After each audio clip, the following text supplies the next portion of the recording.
Hi, Crickellectuals. Welcome back to another episode. This is your co-host Jay. I'm joined by Rafan. What's up, Rafan? How are you?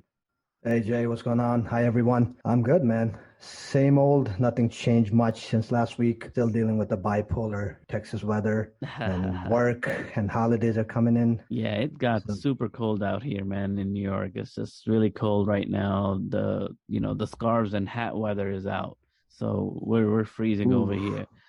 Yep. What's on the Yep. agenda? Agenda today is the third T20, Pakistan versus West Indies. Then we'll talk about our new CEO, Faisal Husnain. And then we'll talk about the accomplishment of Rizwan and Babar in the year 2021 and take it from there. Yeah, real nice. All right, exciting. That T20 game, man, that third T20 was really like a legit T20. That's the kind of T20 you want to watch, right? It had all the action. What did you think of it? This is what we were waiting on. You were initially concerned about the slow run rate and finishing matches, last overs, and then you made peace with that. Then I was concerned for a while. So there you go. When Shut me up, the man. moment arose, we delivered. So Yeah. 207 runs, and they demolished our bowlers. But Pakistan came through 208 and 7 balls spared. Yeah, can we give a shout out to West Indies, man? I mean, they lost their key players, three of them, I think, and they had to find these last minute replacements real quick. I'm sure they had some reserves that they plugged in,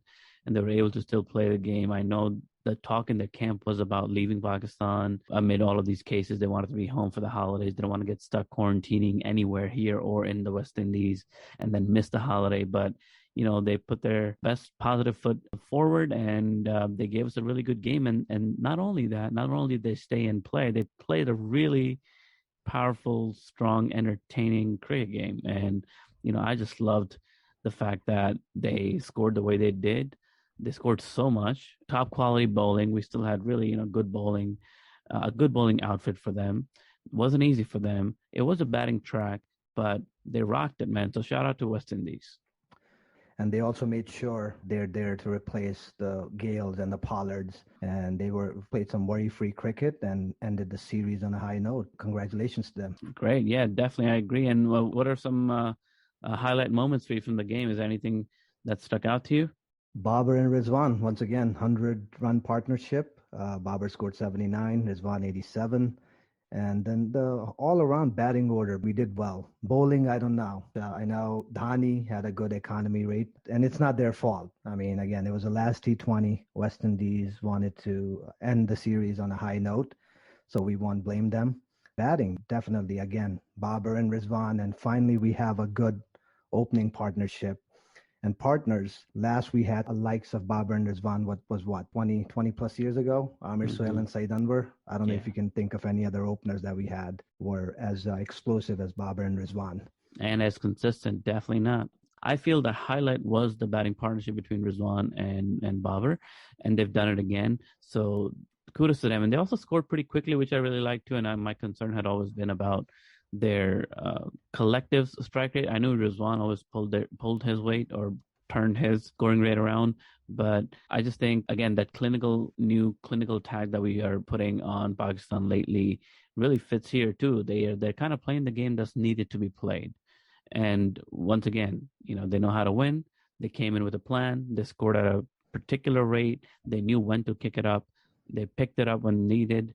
Then Asif Ali came again. He played like a tiny little knock, but it was kind of reminiscent of not Pakistan India game, Afghanistan. Yes, it was reminiscent of that when Asif came and played, hitting really big hits, good sixes, and just all along a fun game, man. 400 plus runs scored total in the T20. So that's awesome. That's what people want to see. And so for me, that was great. I did love the excitement that Dhani brought in. He's just a really animated bowler. I haven't seen him a lot, but every time I do, it's just really fun to watch. Very joyful, very energetic. We need that kind of energy in the game. It really, boosts interests. And the enthusiasm is kind of contagious. I feel like it just goes everywhere, and everyone kind of like picks it up a little bit. So he was good. And then I believe Mohammad Wasim, the bowling of Mohammad Wasim has been interesting. I really like him and the way he's coming up, and he's showing a lot of confidence, and most of the time throwing the ball in the right areas. and the pace is decent. It's good, and I just want to see what in store for him in the future. So, these are some players that I was really looking out for, and I really enjoyed watching.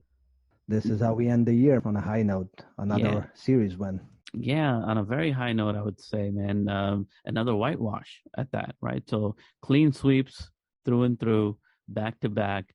I mean, you can't really take anything away from Pakistan, both in Bangladesh and in the West Indies. It's a great way to end the year on a very high note. All wins back to back, and hope this continues when we come back. The form is on right now, and after this little break and the rest, there's really not that long a rest, but it is a few weeks before PSL. The same guys are going to start playing the PSL. January 27th, I believe, is when the first game is, and we'll see if they can keep this going in this new team dynamics that are going to happen in the PSL, and then carry that on somehow and bring it back in together for the camp that they're going to have in preparation for Australia. Really looking forward to that, man. I'm really excited about Australia. Those games can't come quickly enough for me. Yep, and then New Zealand added 2 series in Pakistan next year. That's going to be later on, though. But Australia, yeah, definitely. I'm excited about that, too. And in Pakistan after a long time. So it should be interesting. Yeah, those New Zealand series I don't know how to take that news. I know a lot of people are excited. They're showing excitement online about, oh, look, how many games we've secured from New Zealand and whatnot. That's cool. I would like to just see it happen. You know what I mean? It's hard to now take New Zealand for their word. All these games get calendared out. They were calendared out the last time. They came and then left. So hopefully, I don't want to get too overexcited and then be disappointed, but let's just see what happens. For it. Yeah, exactly. Wait for it. All right, moving on. What are your thoughts about the new CEO, Faisal Husnain? Do you think he's going to be as effective as Wasim Khan and be involved in all types of commercial and financial dealing? And what do we know about him? I think he's going to be an interesting addition, and he's going to be different from Wasim Khan. I think Wasim Khan's priorities and vision was a little bit different and a little bit more kind of out of the box in a sense. And more vast, for sure. This guy's experience, right, is definitely in a different way vast. And, he's more of a traditional CEO, CFO experience. So, he's not going to be someone who's going to take a lot of risks. That is my assessment of him.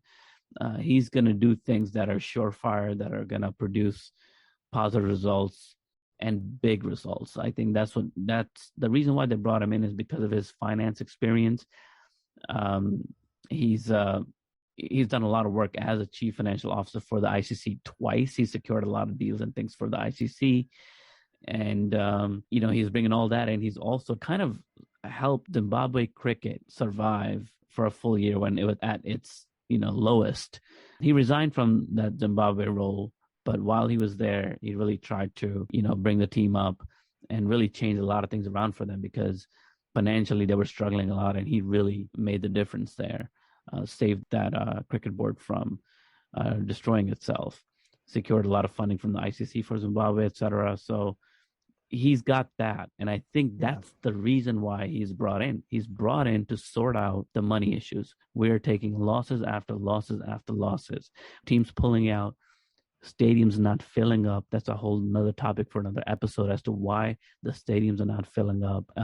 We're not making money, and this cricket cannot go on like this, especially for Pakistan. They've spent a lot of money, invested a lot of money into cricket lately, and as you know, all the security measures that they take, that's also costly. It costs a lot of money to provide security of that level to every single cricket team that comes. So we're spending, our bills are quite high right now, and we need somebody like him who has 35 plus years of experience in the finance world, in sports administration and accounting. And we need somebody like him to come in, sort it out, secure some big deals for us. They might not be the kind of deals that Wasim Khan was kind of making with, the PCB swag shop or whatever. Like, it might not be those kinds of things. It's going to be real big money stuff behind the scenes, big contract with different kinds of businesses and other cricket boards. And that is what he shared in the statement also. They're going to be looking to make these partnerships all around the world with big brands as well as other cricket boards to get the game and an exposure at a different level. So that's my take on it. I feel it's a good move. I feel it's going to produce good results. I agree. Money has been the issue for last 30, 40 years with Pakistan cricket. And I think Wasim Khan, although he was more all-round and concerned about the state of cricket in Pakistan and not just finances, this guy has a 35-year experience in financial and commercial dealings. And he also brokered the sale of ICC commercial rights. So this guy has worked on some big projects. So as long as we have somebody to work with him who is concerned about the stadiums, the cricket in school, first class cricket, PSL, I'm okay with that. I think money is the number one priority. And Ramiz Raja selected him. There's got to be a reason. He's been making some good decisions in favor of PCB. Hopefully it all works out for Pakistan in a positive direction. Yeah, there have been no negative comments about this pick so far. And with Wasim Khan, there was a lot of question marks around, like, who is this guy? Where did he come from? What did he accomplish to be able to, come join the PCB and be a CEO here? But this guy, none of those questions have come up because he's seasoned, well known, has already been in the cricket world. He's a familiar face to everybody, all the big boards. And when you hire a person like that, they also bring in with them their like Rolodex of contacts, right? They bring in their, like, who do they know and who do they have a good relationship with that can be utilized to, right, to our advantage. So he has a big kind of stack of those kind of contacts because he's been working with these same people, the big guns of cricket, for a long time over the past 30 years. So I think that can only be good for Pakistan. And he seems to be pretty excited about it. They issued a joint statement between him and Ramiz Raja, and they basically are saying how much they're excited for each other and all of that, the typical stuff. Nothing really revealing in their statements, very brief, but he did share that he's excited to kind of take the finances of Pakistan cricket to another level. So it should be good. Yeah, really hope so. Last topic, Jay. What do you make out of Rizwan and Babar's fabulous year 2021 and why their partnership is gelling the way it is? And they've had numerous 100-run partnerships and multiple 50s together. What do you think make them two different than all other openers in the world and Pakistani openers in the past? I feel Babar gets a lot of love, so I'm gonna not say as much about Babar. Rizwan, we haven't talked about him as much on our podcast. Usually, when Rizwan is talked about, it's often also in connection to Babar. Like he's a good partner to Babar, and I think it's kind of a tough position being Rizwan because he's almost always going to be under the shadow of Babar. Babar's a bigger name. Rizwan is becoming a big name, a force in himself, and Rizwan used to be down the order. They brought him up. What made Rizwan come up to the top? How can you bring like a number 5, number 6 batsman all the way to the top out of nowhere? Like, what was the rationale for that? What was the data-driven basis of that decision? So there was a lot of questions about this, and I don't know the answer to that. I really don't know why they decided to do that, or like what reasonable evidence they had to make that kind of a decision, but clearly that decision's paid off. And I think it might have, if I had to guess, it might have to do with Rizwan's temperament. Perhaps Babar, having played with Rizwan in the past and also in, local cricket, Babar probably knew that Rizwan is somebody who can stabilize an innings, and he does that. And that was the thing that I had doubts about actually when he first became. So I was like, I don't know, is he going to be able to see off, the new ball with all these world class bowlers, after coming up from number 5 or 6? That was my concern. But his number 5, 6 experience, coupled with his patience, and he's actually very smart on the field, is what I noticed. He really is strategically hitting the same areas over and over again to make runs. You don't see that often from an opener. His game is not just strong on one side, for example. In my view, he picks areas and he exploits them until he can't exploit them anymore. So I think he brings this kind of level-headedness to the opening partnership. The secret, I guess, if there was one behind his success, to me, is his patience and his smart kind of like acumen, the real ability to read the game and respond to it and change his game according to what the situation requires. And I think that's why he makes a good partnership to Babar also, because Babar is similar in that way. He doesn't just like to play a certain way. He likes to play based on what's happening in the situation. And they work very well together. So Babar must have realized that. And like we talked about last time, with a couple of our coaches gone, Babar gets to make more decisions. And he probably was the one recommending him to open with him. And to back that up, Rizwan's consistency and his strike rate was always there when he played for Multan Sultans in PSL. We had our domestic T20 right after New Zealand canceled and left Pakistan, and he performed well there too. I think 500-600 runs, so it all added up in his favor. And good decision after all. I wasn't for it in the beginning either, but I can't see anybody else working with Babar Azam in T20 or ODI format. So he actually puts the work in. Like you said, he's very smart. He's talking to his players.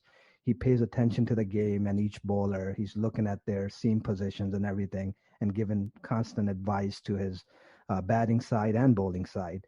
I don't know if you noticed, every time Rizwan and Babar come, they're both fearless. They're not, they always come in, and to start the game off with that at the opening is great for Pakistan and give the middle order a chance to explode as well. So it all works out and gels together perfectly fine, and it's been so far working out. So hopefully we take that momentum into 2022. I hope so, man. I sometimes feel like Rizwan doesn't really get the credit for what he really is. Lately, he has been. He's been getting a lot of love lately, especially because he's got these 2,000 runs, the first players to do so in a calendar year. Now he's starting to kind of get recognized. But the cricket world has a bias against people who don't play their cricketing shots. Yes. If you don't look stylish, if you don't look like you're playing proper cricketing shots and you have a beautiful quote unquote cover drive or whatever, and it gives everybody an orgasm, like that's the kind of crap that they're looking for. And they then often undermine players who might not look as sexy playing, but they really do the job better than anybody else. So Rizwan to me is like that player. He gets undermined because on the other side you got Babar Azam playing the best looking shots on the planet.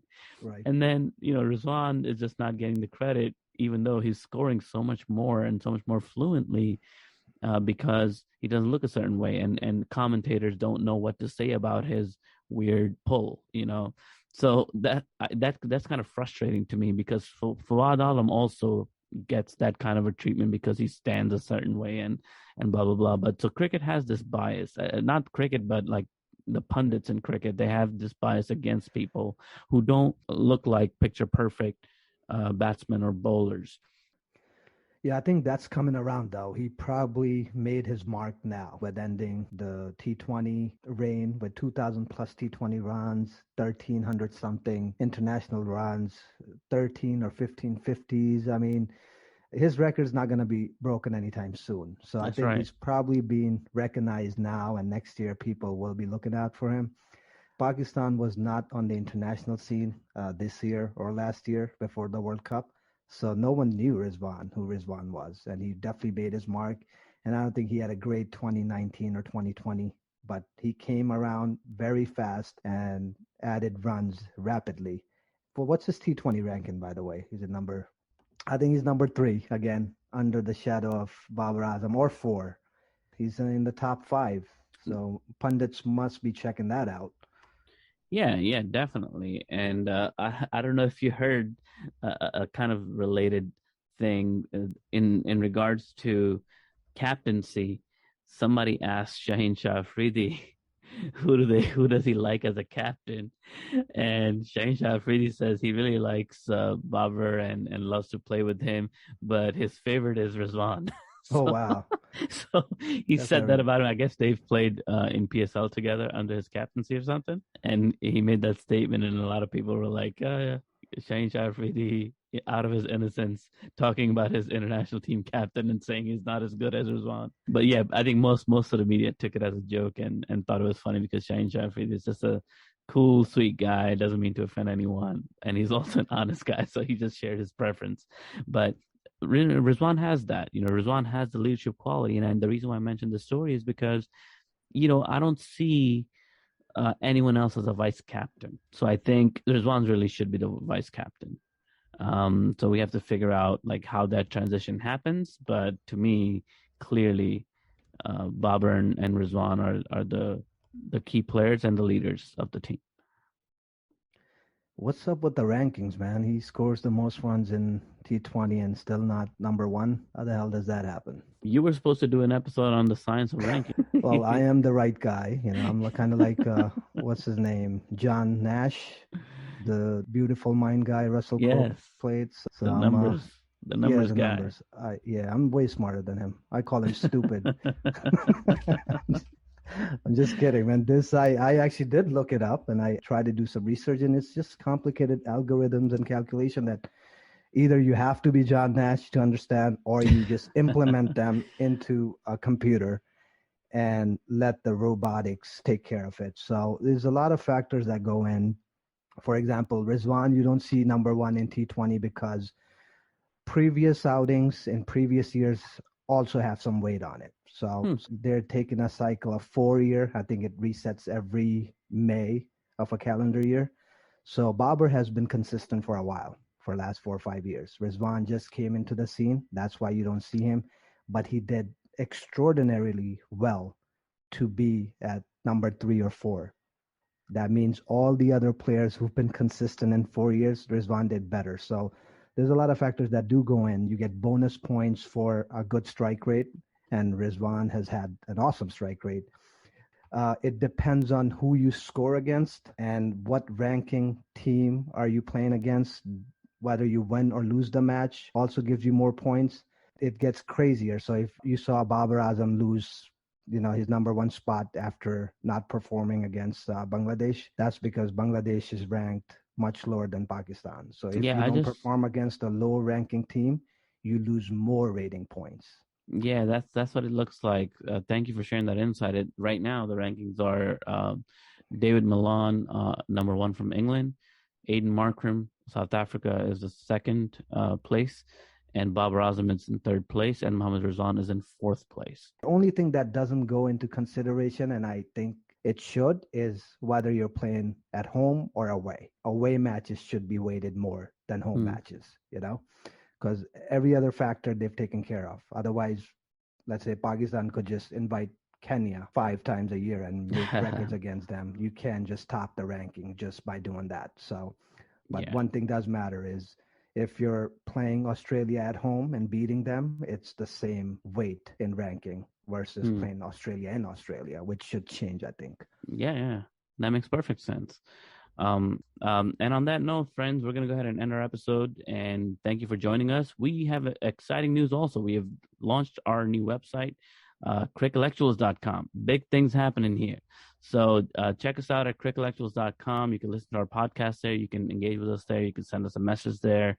All kinds of good stuff. So check it out. There's a blog there too that we'll be posting regularly too for our reading friends. Check us out at Crickellectuals.com and let us know what you think. And with that, we'll see you guys next time. Tune in again. This is Jay and Rufan signing out. Peace.